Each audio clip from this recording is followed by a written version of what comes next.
Hola a todos y bienvenidos a esta nueva explicación. A ver, cuando pensamos en el trabajo de los bomberos, casi siempre nos imaginamos llamas enormes y rescates al límite, ¿cierto? Es el peligro visible, el que todos reconocemos. Pero la verdad es que existe una amenaza muchísimo más silenciosa. Una amenaza química totalmente invisible que viaja con el personal directo a la estación mucho después de apagar el fuego.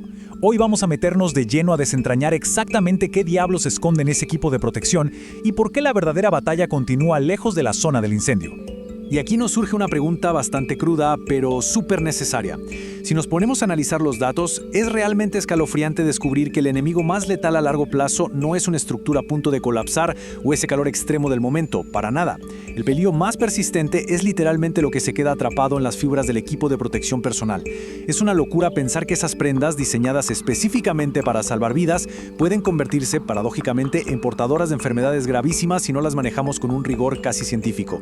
Fíjense nada más en este número, 48%. Un estudio europeo sacó a la luz este dato y la verdad cambia por completo cómo vemos el tema de la limpieza. Imagínense esto, en el estudio, los bomberos simplemente usaron su equipo sucio durante 4 horas dentro de la estación. O sea, sin salir a ninguna emergencia, sin entrar a ningún incendio.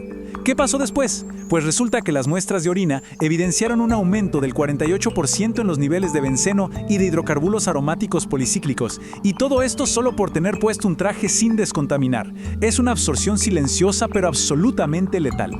Todo esto nos lleva a entender la doble cara del riesgo en esta profesión. Por un lado, sabemos por las investigaciones que el 45% de las muertes en servicio se deben a ataques cardíacos. Eso tiene sentido por el trabajo súper pesado, el calor extremo y todo el estrés físico del momento. Pero por otro lado está este riesgo oculto en el humo. Hablamos de un riesgo a largo plazo, uno que no perdona y que el cuerpo absorbe directamente a través de la piel o al inhalar esos gases residuales. Exacto, estamos hablando del cáncer. Y bueno, para combatir al enemigo, primero hay que ponerle nombre. La Organización Mundial de la Salud ya clasificó estas exposiciones laborales dentro de los carcinógenos del grupo 2B. Y no estamos hablando de cosas menores. En esos gases de combustión encontramos benceno, dioxinas, formaldehído, los famosos hidrocarburos aromáticos policíclicos y un montón de compuestos orgánicos volátiles.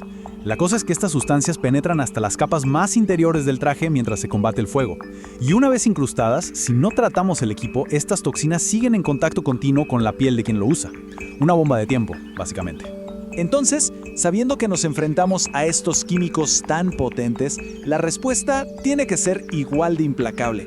El objetivo aquí es súper claro: cero cáncer en el trabajo. Y la única forma de lograrlo es dándole un giro por completo a la cultura que rodea el equipo. La descontaminación ya no puede ser vista como, una tarea de higiene opcional o un simple tema estético. No, es una necesidad absoluta para salvar vidas. Es importantísimo que replanteemos el lavado del equipo y lo entendamos como una táctica defensiva fundamental. Ojo con esto, porque los productos de la combustión no solo traen riesgo de cáncer, también estamos hablando de metales pesados como el cadmio o el cromo. Y por si fuera poco, toda esa acumulación de hollín y químicos tiene un impacto físico real en la ropa, hace que pierda su resistencia a las llamas y aumenta muchísimo la capacidad de la prenda para conducir electricidad. Básicamente, lavar el traje es literalmente restaurar su escudo protector. Así que el secreto aquí es actuar rapidísimo. Apenas se pisa la estación después de una exposición, hay que activar el protocolo sin perder un segundo. Primero, humedecer el área manchada con agua. Después, le aplicamos un pretratamiento o detergente, pero mucho ojo acá. Solo se deja actuar por un máximo de 30 minutos, ni un minuto más. Y finalmente, frotar con muchísimo cuidado usando un cepillo de cerdas suaves. Un tip clave es usar detergentes líquidos, simplemente porque se disuelven mejor y no dejan depósitos raros en la tela. Créanme, cada minuto cuenta para evitar que todas esas toxinas se queden fijadas de forma irreversible en las fibras. Pero a ver, ¿qué pasa cuando la situación se sale de control y la exposición va mucho más allá del humo normal? Digamos en casos de contaminación patológica severa, como fluidos corporales. Ahí los protocolos nos exigen usar desinfectantes muy específicos, como lisoform al 0.5 o 1%, o peróxido de hidrógeno entre un 3 y un 6%. Y aquí viene una advertencia gigante, derivada de los propios fabricantes. Por nada del mundo, jamás laven los trajes estructurales en seco.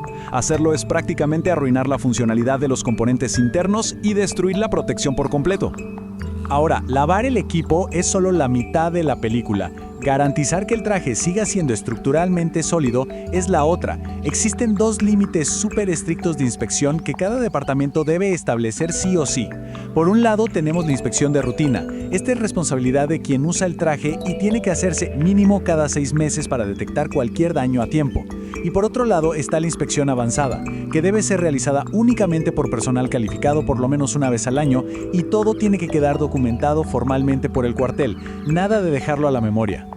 Y esto nos ilustra perfectamente cómo se hace una buena revisión en la práctica. Tomemos de ejemplo la cinta reflectiva. No basta con darle un vistazo a plena luz del día y ya. El método indicado es meterse en un cuarto oscuro, pararse a unos 6 metros de distancia y apuntarle a la cinta del traje con una linterna, comparándola siempre con una cinta nuevecita.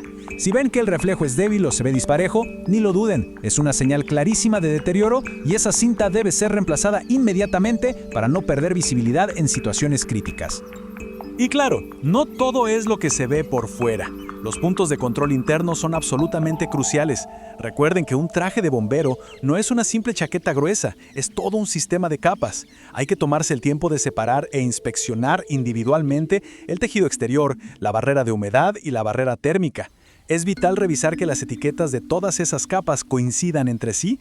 Además, hay que checar al detalle cada cierre, gancho y velcro, asegurándonos de que no haya nada quemado ni derretido. Piénsenlo así, un fallo oculto en la barrera térmica, por más pequeño que sea, compromete el sistema entero y expone a quien lo lleva a quemaduras letales. Todo esto nos lleva a una conversación un poco más dura, pero que no podemos esquivar: los límites estrictos para dar de baja a un equipo. Durante años, hemos arrastrado esta cultura bastante peligrosa, donde llevar un traje todo ennegrecido, desgastado y casi quemado era visto como una insignia de honor, un símbolo de experiencia. Pero la ciencia de los materiales y la medicina ocupacional nos dicen algo muy diferente. Un traje deteriorado no es un motivo de orgullo, es una vulnerabilidad inaceptable.